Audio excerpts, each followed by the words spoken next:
Hey guys, let's talk quickly again about valence electrons here and what that has to do with the periodic table. Remember, the valence electrons are the ones in the outer energy levels.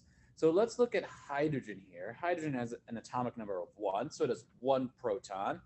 And then if it's neutral, it'll have 1 electron. So here's my 1 proton and just 1 little electron in the first energy level there. If we look at lithium, lithium has atomic number 3.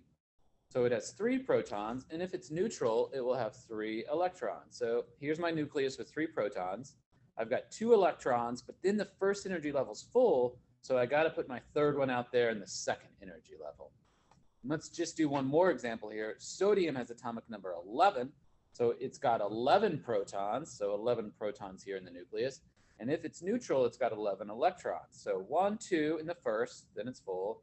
Then 4, 5, 6, 7, 8, 9, 10 in the next one. But now I've got 8 in the second energy level, and it's full. So I got to put my 11th one out there in the third energy level. So notice 1 in the outer level, 1 in the outer level, 1 in the outer level. So it turns out that that is why all these guys behave the same. We originally put them in the same column, or the same group, we call it, because they all behaved chemically the same. But now we know why they behave chemically the same. Remember, these guys, minus hydrogen, are the alkali metals here. So now we know why they behave the same. They all have 1 valence electron. So, but we'll include hydrogen in this case because hydrogen applies to that as well. So right here in this column 1, or group 1 we call it, remember that they have 1 valence electron.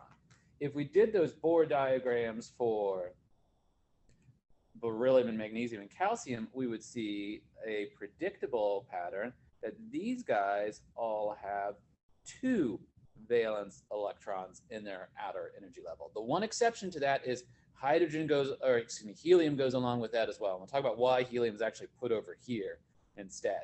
So all of these guys have 2 valence electrons in their outer shells. Now, we'll skip these transition metals here, they're called. They get a bit more complex. We'll go up to column 13. By the way, some tables call this column 3A. And these guys all have 3 valence electrons in their outer energy level. So next one here is column 14. So these guys right here. By the way, these guys, remember I said, are the alkali metals. These guys are the alkaline earth metals. These are the transition metals. We won't worry about them. This sometimes you call the boron family. This you sometimes call the carbon family. Those names aren't quite as common as some of these other names. Here is column 15, or group 15. So all of these guys in this one have 5 valence electrons. And then we get to the oxygen family. The oxygen family here, or column 16, they all have 6 valence electrons, and you can see where this is going. Then, oh, will the yellows show up? So group 17, they all have 7 valence electrons there. And finally, I'm out of colors. I'll have to go to brown here. Group 18 all have 8 valence electrons, with the exception of helium, which has 2.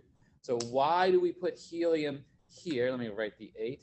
Why do we put helium here if it's got 2? Why doesn't it go over there? Well, it turns out we've decided the more important thing is that these guys all have their outer energy level full.